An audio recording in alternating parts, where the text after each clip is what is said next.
ഗുരുകരണത്തിലേക്ക് സ്നേഹവന്ദനം. തീരത്ത് ഒരാൾ നിൽപ്പുണ്ട്.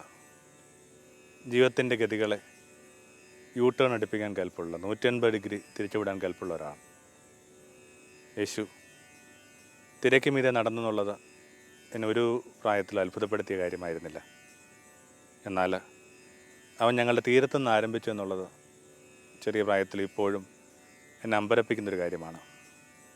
എന്തിനാണ് നീ ഞങ്ങളുടെ കടലോരത്ത് നിന്ന് ആരംഭിച്ചത്?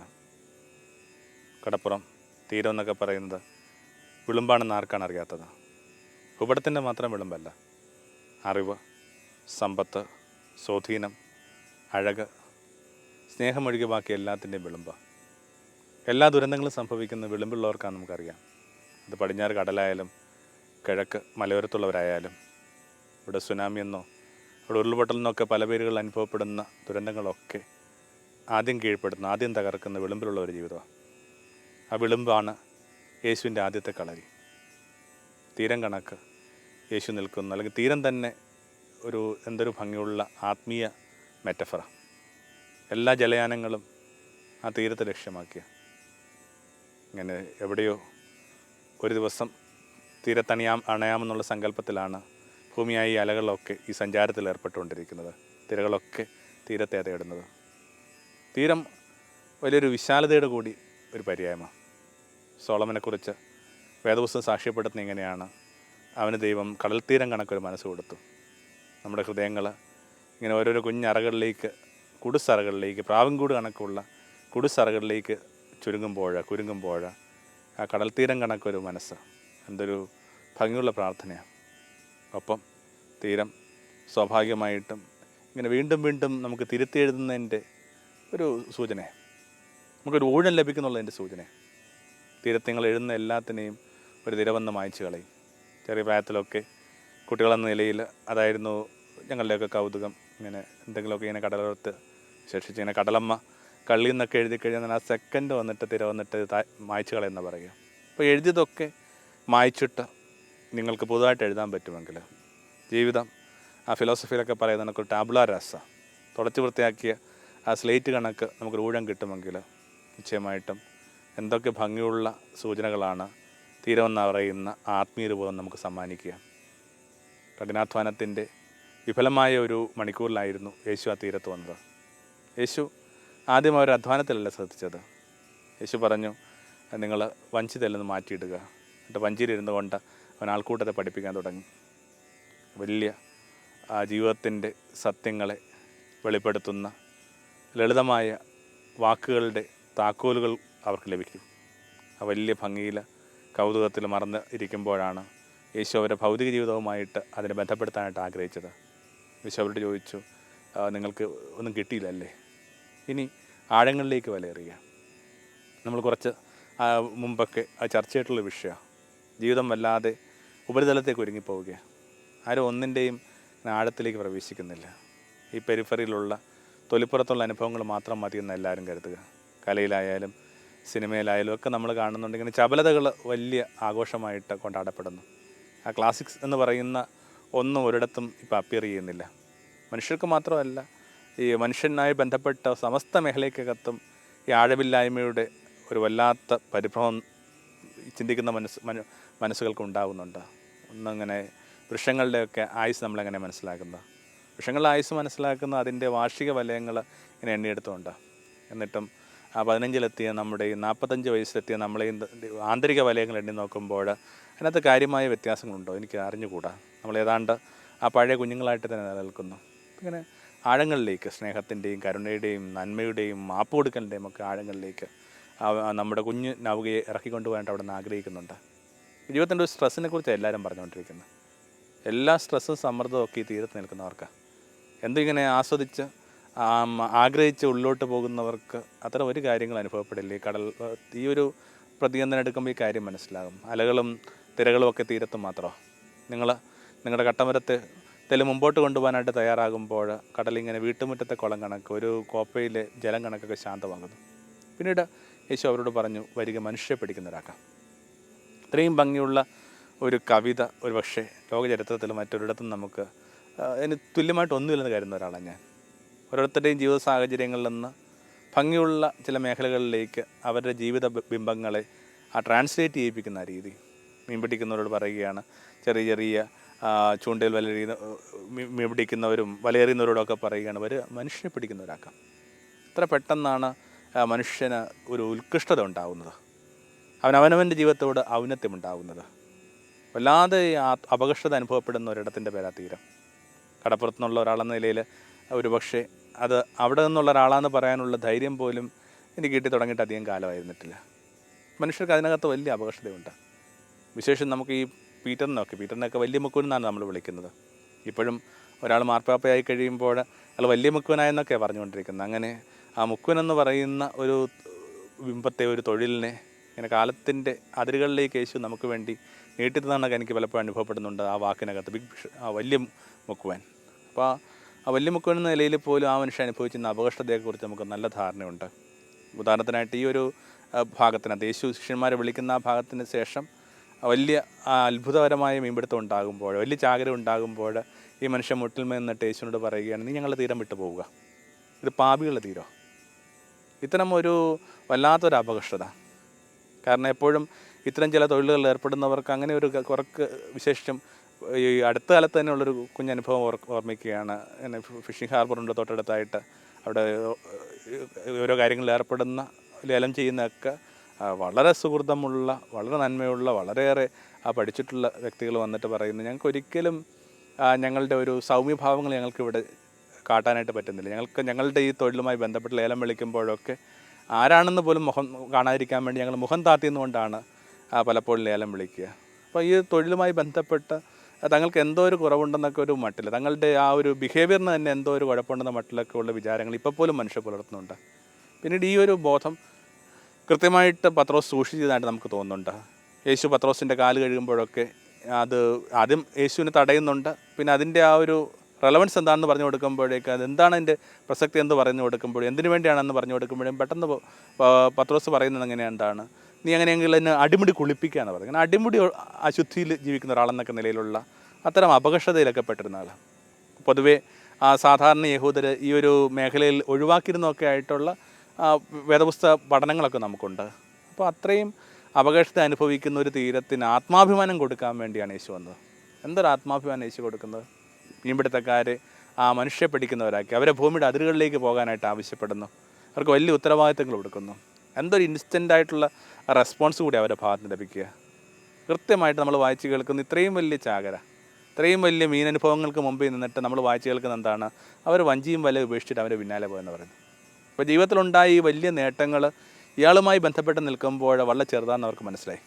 പിന്നീട് പൗലോസൊക്കെ പറയുന്നില്ലേ, അവനുമായിട്ട് നോക്കുമ്പോൾ ഞങ്ങൾ ബാക്കിയുള്ളതെല്ലാം കുപ്പയായിട്ട് ഗണിച്ചു. അങ്ങനെ വലിയ അനുഭൂതികളുടെ ഒരു മേഖലയിലേക്ക് എൻട്രി കിട്ടിയ ഈ മനുഷ്യരാണ്. അവരെന്തായിരിക്കണം യേശു അവരേക്ക് ആകർഷിച്ചത്? ഒരു തൊഴിൽ സംസ്കാരം എന്ന നിലയിൽ യേശു എന്തായിരിക്കും അവർ കണ്ടെത്തിയ പ്രത്യേകത? കാരണം ഏതൊരു തൊഴിലിനും അതുമായി ബന്ധപ്പെട്ട ചില ശീലങ്ങളും രീതികളും നിലപാടുകളും ആഭിമുഖ്യങ്ങളൊക്കെ ഉണ്ടല്ലോ. അങ്ങനെയെങ്കിൽ എന്തായിരിക്കണം തൻ്റെ 12 ശിഷ്യന്മാരെ തിരഞ്ഞെടുക്കുമ്പോൾ അതിൽ നിശ്ചയമായിട്ടും 10 പേരെങ്കിലും ഈ കടലിൽ പണിക്ക് പോകുന്നവരാവണമെന്ന് യേശു ആഗ്രഹിച്ചത് എന്തുകൊണ്ടായിരിക്കണം?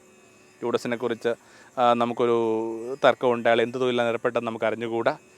മാത്യു കുറച്ച് വർഷം ബൈബിൾ പരാമർശിക്കുന്ന ഘട്ടത്തിലെങ്കിലും അയാൾ ചുങ്കക്കാരനായിരുന്നു. അതിന് മുമ്പ് അയാൾ ഗലീലിൽ നിന്നുള്ള ഒരാളായിരിക്കാം, സ്വാഭാവികമായിട്ട് ഈ കൂട്ടത്തിൽ തന്നെ ഉള്ളതാണെന്നൊക്കെ ഉള്ള വേറെ പഠനങ്ങളുണ്ട്. എന്തായാലും 10 പേരെങ്കിലും കൃത്യമായിട്ട് ഈ തൊഴിലുമായി ബന്ധപ്പെട്ട് ജീവിക്കുന്നവരാണ്. ഒരു പ്രത്യേക തൊഴിൽ സംസ്കാരത്തിലുള്ളവരെ തൻ്റെ കൂടെ ആയിരിക്കണമെന്ന് യേശു ആഗ്രഹിച്ചത് എന്തുകൊണ്ടായിരിക്കണം? കുറച്ച് കാര്യങ്ങൾ നമുക്ക് വെറുതെ ഒന്ന് എണ്ണിയെടുക്കാവുന്ന, അന്ന് നിശ്ചയമായിട്ടും അവരൊരു അടിസ്ഥാന വിശ്വാസമുണ്ട്. ഒരു വിശ്വാസത്തിലാണ് ഈ മുഴുവൻ കാര്യങ്ങൾ കടപ്പുറത്ത് ഓടുന്നത്. അതുകൊണ്ട് തന്നെയാണ് ഈ വിശ്വാസലംഘനം എന്ന് പറയുന്നൊരു കാര്യമാണ് അവർക്കിടയിൽ ഏറ്റവും വലിയ, ഞാനൊക്കെ ഉൾപ്പെടുന്ന ഒരു സ്ട്രിപ്പിൽ നിന്നാണ് നമുക്കിടയിൽ ഏറ്റവും എന്ത് ചെയ്യുന്നുണ്ട് ബുദ്ധിമുട്ടുണ്ടാക്കുന്ന കാര്യം. അതവർ വല്ലാതെ തകർത്തുകളെ. അവിശ്വസ്ത ഏത് ഭാഗത്തുനിന്ന് വന്നാലും അവർക്ക് താങ്ങാൻ പറ്റത്തില്ല. അപ്പോൾ അങ്ങനെ ഒരു ബുദ്ധിമുട്ടുണ്ട് ഇതിനകത്ത്. ഇപ്പോൾ വിശ്വാസമാണ് പ്രധാനപ്പെട്ടത്. ഇത്രയും വലിയ കടലിൽ വിശ്വാസത്തെക്കുറിച്ചൊക്കെ ഉള്ള കൃത്യമായ നിർവചനങ്ങൾ എന്താ പറയുന്നത്? ലീപ്പ് ഇൻ ടു ഡാർക്ക്നെസ് എന്നാണ് പറയുന്നത്. അന്ധകാരത്തിലേക്കുള്ള എടുത്തുകാട്ടമാണ് വിശ്വാസമെങ്കിൽ കൃത്യമായിട്ട് ഓരോ മീൻപിടുത്തക്കാരനും അതാ ചെയ്തുകൊണ്ടിരിക്കുന്നത്, അന്ധകാരത്തിലേക്ക്. ഇത്രയും വലിയ കടൽ, ഇതിനകത്തൊരു കുഞ്ഞോളം കൊണ്ട് തീരാവുന്നേ ഉള്ള അയാളുടെ ജീവിതം. എനിക്കൊന്ന് ലോകത്തെ ഏറ്റവും വലിയ അത്ഭുതങ്ങളിലൊന്ന് ഒരാൾ കടലിൽ പണിക്ക് പോയിട്ട് തിരിച്ചു വരാമെന്നുള്ളത്. ഒരു തീപ്പെട്ടിക്കോലിൻ്റെ പോലും വലുപ്പമില്ലാത്തൊരു കട്ടമരത്തിൽ ഒരാൾ ഈ കടലിൽ പോയിട്ട് നമുക്കാവശ്യമുള്ള മീനുമായിട്ട് കരയിലേക്ക് വരുന്നതിനേക്കാൾ വലിയ അത്ഭുതം വല്ലതുണ്ടോ? അപ്പോൾ വിശ്വസിക്കുക. കടലിനെ വിശ്വസിക്കാൻ പറ്റുന്നവർക്ക്, പ്രപഞ്ചത്തെ വിശ്വസിക്കാൻ പറ്റുന്നവർക്ക്, മനുഷ്യനെ വിശ്വസിക്കാൻ പറ്റുന്നവർക്ക് ദൈവത്തെ വിശ്വസിക്കുക എന്ന് പറയുന്നത് അതിൻ്റെ ഒരു വെറുതെ ഒരു തുടർച്ച മാത്രമാണ്. അപ്പോൾ ഒന്ന് അതാണ്, അവരിങ്ങനെ ബേസിക്കായിട്ട് സ്വാഭാവികമായിട്ട് ഇങ്ങനെ വിശ്വസിക്കാനായിട്ട് കെൽപ്പുള്ള ഒരു മൈൻഡ് സെറ്റിംഗ് ഉള്ള ആൾക്കാർ. രണ്ടാമതായിട്ട് കഠിനാധ്വാനത്തിൻ്റെ വഴിയാണ്. എന്തിനകത്തും ഒരു കഠിനാധ്വാനത്തിൻ്റെ ചരിത്രമുണ്ട്. സുവിശേഷത്തിലുടനീളം നമുക്കറിയാവുന്നൊരു കാര്യം ഇതാണ്, മനുഷ്യർ കർമ്മനിരതരായിരിക്കുമ്പോഴാണ് യേശു അവരെ കണ്ടെത്തുക. അതിപ്പോൾ മത്തായി ചുങ്കസ്ഥലത്തിരിക്കുമ്പോഴാണ് കാണുന്നത്. സമരക്കാരി സ്ത്രീ ഉച്ചയ്ക്ക് ഇങ്ങനെ വെള്ളം കോരാനായിട്ട് വരുമ്പോഴാണ് കാണുന്നത്. ഇങ്ങനെ ഓരോരുത്തർ അവരവരെ കർമ്മത്തിലായിരിക്കുമ്പോഴാണ് നിശ്ചയമായിട്ട് അവർ യേശു വിളിക്കുന്നത്. കാരണം അവനവൻ്റെ കർമ്മവുമായി ബന്ധപ്പെട്ട് വിശ്വസ്ത പുലർത്തുന്നവർക്ക് ജീവിതത്തിൽ ഏത് ഔന്നത്യമുള്ള കാര്യങ്ങളും നമുക്ക് ഏൽപ്പിക്കാമെന്നുള്ള ഒരു ബേസിക്കായ നമ്മുടെയൊക്കെ ഒരു ധാരണ തന്നെ ആയിരിക്കണം ഒരു പക്ഷേ ഗുരു എന്ന നിലയിൽ യേശുവും പുലർത്തിയെന്ന് തോന്നുന്നു. അപ്പോൾ അത് നല്ല കഠിനാധ്വാനത്തിൻ്റെ വഴിയാണ്. കാരണം ഇതൊരു സുവിശേഷം എന്ന് പറയുന്നത് തന്നെ കഠിനാധ്വാനത്തിൻ്റെ വഴിയാണ്. സുവിശേഷം പ്രഘോഷിക്കുന്നവരുടെ പാദങ്ങൾ സുന്ദരം എന്നൊക്കെ നമ്മൾ പറയാറുണ്ട്. ആദ്യമൊക്കെ ഞാൻ വിചാരിക്കാറുണ്ട്, സുവിശേഷം പ്രഘോഷിക്കുന്നത് ഇങ്ങനെ അധരം കൊണ്ടല്ലേ, അയാളുടെ ഒരു മുഖകാന്തി വർദ്ധിക്കുന്നൊക്കെ പറയുന്നതല്ലേ കുറേ കൂടി നല്ല, അയാളുടെ പാദങ്ങൾക്ക് എന്താ ഇത്ര പ്രത്യേകത? പിന്നീട് എനിക്ക് മനസ്സിലായി, ഈ പറഞ്ഞ സുവിശേഷമല്ല, ഈ സുവിശേഷം പറയാൻ വേണ്ടി നടത്തിയ യാത്രകൾ അത് വളരെ പ്രധാനപ്പെട്ടത്. ഒരു വണ്ടിയിൽ നിന്ന് ഇറങ്ങി വേറൊരു കാർപ്പറ്റിലൂടെ ചെന്ന് പ്രഘോഷിച്ചിട്ട് വീണ്ടും അതേ വണ്ടിയിലേക്ക് തന്നെ പോകുന്ന സുവിശേഷകരുടെ കാൽപ്പാദങ്ങളൊക്കെ അത്ര ഭംഗിയുള്ളതാണെന്ന് എനിക്കൊരിക്കലും തോന്നിയിട്ടില്ല. എനിക്ക് തോന്നുന്നു അതൊക്കെ ഇങ്ങനെ മിസോറാമിലോ നാഗാലാൻഡിലോ ഒക്കെ ജോലി ചെയ്യുന്ന നമ്മുടെ മിഷണറിമാർക്കിടയിൽ സംഭവിക്കുന്ന കാര്യങ്ങളാണ്. അവരിങ്ങനെ രാവിലെ ഒരു 3 മണിക്ക് ഇറങ്ങുന്നു, 1-2 കുന്നുകൾ കയറി ഇറങ്ങി ഒരു 10 മണിയാകുമ്പോൾ ഒരു ചെറിയൊരു ഓലമേഞ്ഞ ഒരു പള്ളിയിലെത്തുന്നു, അവിടെ കുർബാന അർപ്പിക്കുന്നു, തിരുവചനം വ്യാഖ്യാനിക്കുന്നു, പിന്നീട് എന്തെങ്കിലും ഭക്ഷണം കഴിച്ചിട്ട് അടുത്ത കുന്ന് കയറി ചെല്ലുമ്പോൾ രാത്രി 7 മണിയാകും. അവരുടെ കാൽപാദങ്ങളാണ് സുന്ദരം. അതിൻ്റെ അർത്ഥം എന്താണ്? നല്ല കഠിനാധ്വാനത്തിൻ്റെ വഴികളിൽ നിന്ന് ഒരാൾ പറയുന്ന സുവിശേഷത്തിന് മാത്രമേ ഭംഗി ഉണ്ടാകത്തുള്ളൂ, മൂർച്ച ഉണ്ടാകത്തുള്ളൂ. അലസ ജീവിതവുമായി ബന്ധപ്പെട്ട് ഉള്ളൊരു സംഭവമല്ല ഈ സുവിശേഷം എന്ന് പറയുന്നത്. പലപ്പോഴും അങ്ങനെ ഒരു രീതിയിലൊക്കെ കാര്യങ്ങൾ നമ്മുടെ കാലത്തിൽ ഇങ്ങനെ ചുരുങ്ങിയൊക്കെ പോകുന്നുണ്ട്. അപ്പോൾ രണ്ടിങ്ങനെ കഠിനാധ്വാനത്തിൻ്റെ വഴിയാണ്. ചിലപ്പോൾ ഇങ്ങനെ ആലോചിക്കാറുണ്ട്, പത്രോസ്ലിഹായുടെ കൈയുടെയൊക്കെ ഒരു തഴമ്പ് എന്തുമാത്രമായിരിക്കണം. അത് പ്രത്യേകമായിട്ട് എനിക്ക് തോന്നാൻ തുടങ്ങിയത് ഇങ്ങനെ കയ്യിൽ കുർബാന കൊടുക്കാൻ തുടങ്ങി കാലം തൊട്ട്. കടപ്പുറത്തുള്ള പള്ളികളിൽ ഇങ്ങനെ കയ്യിൽ കുർബാന കൊടുക്കുമ്പോഴാണ് ഞാൻ ശ്രദ്ധിച്ചത്, നമ്മൾ കയ്യിലോട്ട് വെക്കുന്ന ആ തിരുവോസ്തി ആ കയ്യിൽ ഇങ്ങനെ പൊടിഞ്ഞു പോകുന്നു. അത്രയും കട്ടിത്തഴമ്പ്. ഈ കട്ടിത്തഴമ്പിൻ്റെ സംസ്കാരത്തിൽ നിന്നാണ് സഭ ആരംഭിക്കുന്ന കാര്യം നമ്മൾ മറന്നുപോയി. പതുക്കെ എല്ലാവരും അതിനോട് വൈമുഖ്യം കാണിച്ചുകൊണ്ടിരിക്കുക, കഠിനാധ്വാനത്തിൽ നിന്ന് വഴിമാറാനായിട്ട് നോക്കിയ. അതുകൊണ്ടൊക്കെ ആയിരിക്കണം പൗലോസ് ക്രിസ്ത്യാനിറ്റിയോട്ട് വന്നപ്പോൾ പൗലോസിൻ്റെ ഏറ്റവും വലിയൊരു പോരായ്മയായിട്ട് പൗലോസ് കണ്ടെത്തിയത് പോലും അത് തന്നെയാണ്, ഇങ്ങനെ കൈവേല ചെയ്തതിൻ്റെ ഒരു പാരമ്പര്യമില്ല അയാൾക്ക്. അതുകൊണ്ട് വൈകാതെ നല്ല ബുദ്ധിയുള്ളൊരു മനുഷ്യൻ നില ആൾ തിരുത്തി. അതുകൊണ്ട് നമുക്ക് ഇങ്ങനെ വായിക്കാൻ പറ്റുന്നത്, മേശയെ ഉപചരിക്കുന്നവർക്ക് മേശയിൽ നിന്ന് ഭക്ഷിക്കാം, അത് കണക്ക് സുവിശേഷം പ്രഘോഷിക്കുന്നവർക്ക് സുവിശേഷത്തിൽ നിന്ന് ഭക്ഷിക്കാം. നിങ്ങൾക്കൊരു മാതൃക തരാൻ വേണ്ടി ഞാൻ ഈ കരം കൊണ്ട് അധ്വാനം ജീവിച്ചു. കൂടാരപ്പണിയായിരുന്നു അയാളുടെ തൊഴിൽ. അപ്പോൾ ഈ കഠിനാധ്വാനത്തിൻ്റെ ഒരു സരണിയാണ് ഹാർഡ് വർക്ക്. ഈ ലോകത്തിൻ്റെ ഏത് അതിരുകളിലേക്കും പോകാൻ പറ്റുന്ന വിധത്തിൽ ആ കഠിനാധ്വാനം അവരെ പരുവപ്പെടുത്തിയിട്ടുണ്ട്. മൂന്നാമതായിട്ടിങ്ങനെ കാത്തിരിക്കാനുള്ളൊരു സന്നദ്ധയാണ്. ഒരു ചൂണ്ടക്കോലുമായിട്ടിങ്ങനെ എത്ര നേരമാണ് മനുഷ്യർ കാത്തിരിക്കണം. ചീനവലേ ഇന്നിട്ടിട്ട് പോയൊരു ചീനവല നാളെ വെളുക്കിന് ഇങ്ങനെ ഉയർത്തുവോളം ഇതൊരു പ്രതീക്ഷയോടെ മനുഷ്യൻ കാത്തിരിക്കുക. അത്ഭുതങ്ങൾ സംഭവിക്കാം, എല്ലായ്പ്പോഴും അത്ഭുതം സംഭവിക്കുന്നുമില്ല. പലപ്പോഴും നമ്മുടെ ചൂണ്ടക്കുളത്തിൽ ഒന്നും കുരുങ്ങുന്നുമില്ല. എന്നിട്ട് അതോടുകൂടി ആ ചൂണ്ടക്കോലൊടിച്ച് ഈ കളി അവസാനിപ്പിക്കാൻ പോവുകയാണോ? അപ്പോൾ ഇങ്ങനെ വലിയ കാത്തിരിപ്പിൻ്റെ സന്ദേശങ്ങളാണ് എനിക്ക് തോന്നുന്നു ഈ പറയുന്ന തൊഴിൽ നിന്ന്, യേശു കണ്ടെത്തിയ ആ സുഹൃത്തം ചെയ്ത ഈ തൊഴിലിൽ നിന്ന് നമ്മൾ പഠിക്കേണ്ട പാഠമെന്ന് തോന്നുന്നു. എത്ര മണിക്കൂർ വേണമെങ്കിലും കാത്തിരിക്കാൻ പറ്റും. നമുക്കൊരു സ്നേഹിതനുണ്ട്, ഒരു പക്ഷേ ഇന്ന് കേരളം മുഴുവനൊക്കെ അറിയാവുന്ന നസീർ എന്ന് പറയുന്ന ആ വൈൽഡ് ഫോട്ടോഗ്രാഫർ. ഭംഗിയുള്ള ചിത്രങ്ങളാണ് നസീറിൻ്റെ വരുന്നത്. പക്ഷെ അങ്ങനെ ഒരു ചിത്രം വരുന്നതിന് മുമ്പായിട്ട് നസീർ ചിലപ്പോൾ ദിവസങ്ങളോളം ഇങ്ങനെ കാത്തിരിക്കുകയായിരിക്കും, ഒന്നും അനങ്ങാതെ ഇങ്ങനെ ഒരു മനുഷ്യൻ ശിലകണക്കിരിക്കുക. അപ്പോഴാണ് അപൂർവ ഭംഗിയുള്ളൊരു ചിത്രമൊക്കെ അയാൾക്ക് കിട്ടുക. അപ്പോൾ ലോകത്ത് ഏതൊരു കാര്യത്തിനകത്തും ഗൗരവമായിട്ട് ഏർപ്പെടുന്ന മനുഷ്യർക്ക് ഇങ്ങനെ കാത്തിരിക്കേണ്ട ബാധ്യതയുണ്ട്. സിദ്ധാർത്ഥ എന്ന് പറയുന്ന ആ പ്രശസ്തമായ പുസ്തകത്തിനകത്ത്, ഹെർമൻ ഹെസ്സയുടെ പുസ്തകത്തിനകത്ത് നിന്ന് വായിച്ചിട്ടില്ലെങ്കിൽ നിശ്ചയമായിട്ടും വായിക്കേണ്ട പുസ്തകം അത്. അതിനകത്ത് വർത്തകനായൊരു മനുഷ്യൻ്റെ അടുക്കൽ ചെന്ന് സിദ്ധാർത്ഥം പറയുകയാണ്, എന്നെ നിങ്ങളുടെ എന്നെ കൂടി പങ്കാളിയാക്കുക. അപ്പോൾ ഈ മനുഷ്യൻ ചോദിക്കുന്നുണ്ട്, നിനക്ക് എന്താ ക്യാപിറ്റലുള്ളത്, നിനക്ക് എന്താ മൂലധനം ഉള്ളത്? അപ്പോൾ കൃത്യമായിട്ട് ഈ മനുഷ്യൻ പറയുന്ന 3 കാര്യങ്ങളിൽ ഒന്നിങ്ങനെയാണ്, ഐ ക്യാൻ വെയിറ്റ്. എനിക്ക് എത്ര വേണമെങ്കിലും കാത്തിരിക്കാൻ പറ്റും. അപ്പോൾ അതതിൻ്റെ ഒരു മൂന്നാമത്തെ പാഠമായിട്ട്. നാലാമതായിട്ട് നല്ലൊരു മീൻപിടുത്തക്കാരനറിയാം എങ്ങനെയാണ് കാഴ്ചയിൽ നിന്ന് മറിഞ്ഞിരിക്കേണ്ടതെന്ന്. ഇങ്ങനെ ചൂണ്ടയിടുമ്പോൾ നിഴൽ പോലും വെള്ളത്തിൽ വിടാനായിട്ട് അയാൾ സമ്മതിക്കത്തില്ല. എല്ലാ കാര്യങ്ങൾക്ക് ശേഷവും ഇത്തരം മനുഷ്യരൊരു പിൻവാങ്ങലുണ്ട്. നിങ്ങൾ ശ്രദ്ധിച്ചാൽ നിങ്ങൾക്ക് തന്നെ മനസ്സിലാകും എങ്ങനെയാണ് ഇങ്ങനെ ആദ്യ നൂറ്റാണ്ടിൽ തന്നെ പത്രോസ് പതുക്കെ പിൻവാങ്ങുകയും പൗലോസ് ഇങ്ങനെ ഫോർഫണ്ടിലേക്ക് വരികയും ചെയ്ത്. അതിന് നിശ്ചയമായിട്ടും ആ ദൈവികമായ ചില കാരണങ്ങളുണ്ടാവാം. പക്ഷേ അതിനേക്കാൾ കൃത്യമായിട്ട് അതിന് കൾച്ചറലായൊരു കാരണം കൂടിയുണ്ട്. ഇത്തരം തൊഴിലുകളിൽ ഏർപ്പെടുന്ന ആ മനുഷ്യർ ഒരിക്കലും എവിടെയും തങ്ങളുടെ മുഖം കാണാനായിട്ട് ആഗ്രഹിക്കുന്നില്ല. അവർ വേദപുസ്തകത്തിലൊക്കെ പറയുന്ന ഇത്തരം മനുഷ്യരെ കണക്കാണ്. പകൽ മുഴുവൻ പാടത്ത് പണി ചെയ്ത് അന്തിയിൽ ദാസർക്ക് വെച്ച് വിളമ്പി ഒടുവിൽ രാത്രിയിൽ എപ്പോഴും വരുന്ന യജമാനു വേണ്ടി കാത്തിരുന്ന ഒടുവിൽ അയാളുടെ മേശയ്ക്കും വിളമ്പിയിട്ട് പറയുന്നു, ഞങ്ങൾ അയോഗ്യരായ ദാസർ. എല്ലാവരും തങ്ങളെ തന്നെ ഇങ്ങനെ വല്ലാതെ പെരുപ്പിച്ച് കാണിക്കുന്നൊരു കാലത്തിനകത്ത്, വലിയ എക്സിബിഷനിസത്തിൻ്റെ ഒരു കാലത്തിനകത്ത്, വലിയ ഫ്ലക്സിൻ്റെയും കട്ടൗട്ടുകളുടെയൊക്കെ കാലത്ത് ഇത്തരം മനുഷ്യർ പിൻവാങ്ങിയ. അപ്പം അത് എനിക്ക് തോന്നുന്നു ഈ പരാമർശിക്കപ്പെട്ട മറ്റെല്ലാ ഗുണങ്ങളെക്കാളും പ്രധാനപ്പെട്ടതാണ് ഇങ്ങനെ കാഴ്ചയിൽ നിന്ന് മറിഞ്ഞിരിക്കുക എന്ന് പറയുന്നത്. അങ്ങനെ ഓർത്ത് നോക്കിക്കഴിഞ്ഞാൽ എന്തുമാത്രം കാര്യങ്ങൾ വായിച്ചെടുക്കാം. വില്യം ബാർക്ലേയൊക്കെ ഒരു 6-7 കാര്യങ്ങളെങ്കിലും എണ്ണിയെടുക്കുന്നുണ്ട്.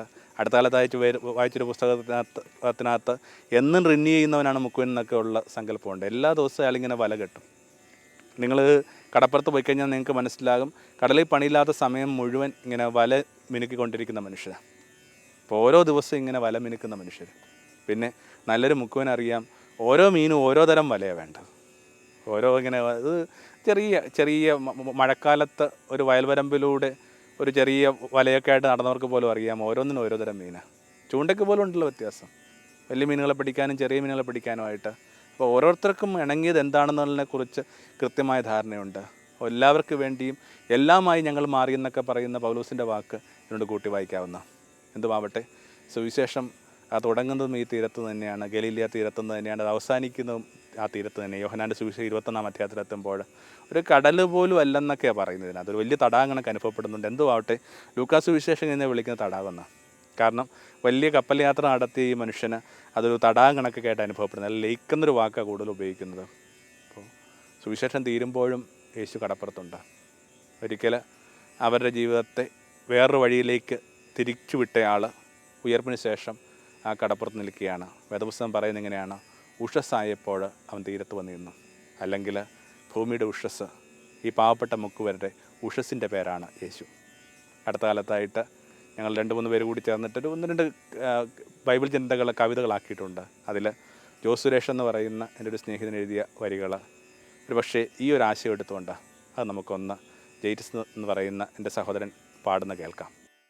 വലത്തേക്കെറിഞ്ഞ വലയിൽ കുടുങ്ങാൻ മീനുകളെല്ലാം വന്ന നേരം, ആഴത്തിൽ മുങ്ങിയ മൗനവുമായവൻ കരയിൽ വന്നു നിന്ന നേരം.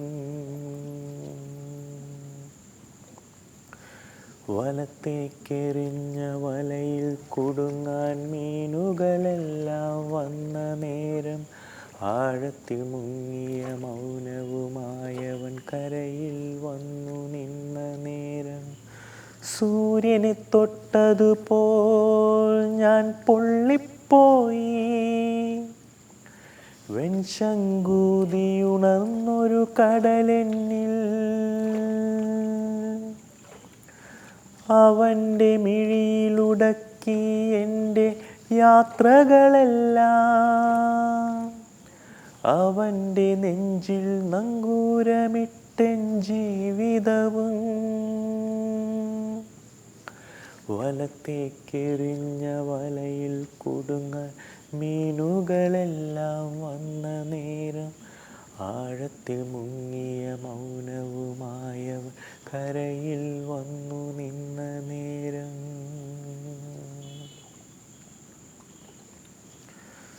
പൊട്ടിപ്പറന്നൊരു പട്ടമായി ഞാൻ തെന്നി നടന്നു, ഇപ്പോഴവൻ്റെ കൈപ്പിടിയിൽ ഞാൻ പറന്നുയർന്നു. പൊട്ടിപ്പറന്നൊരു പട്ടമായി ഞാൻ തെന്നി നടന്നു, ഇപ്പോഴവൻ്റെ കൈപ്പിടിയിൽ ഞാൻ പറന്നുയർന്നു. പുതിയൊരു ആകാശവും പുതിയൊരു ഭൂമിയും കണ്ടു ഞാൻ പുളകിതനായല്ലോ. വലത്തേക്കെറിഞ്ഞ വലയിൽ കുടുങ്ങാൻ മീനുകളെല്ലാം വന്ന നേരം, ആഴത്തിൽ മുങ്ങിയ മൗനവുമായവൻ കരയിൽ വന്നു നിന്ന നേരം,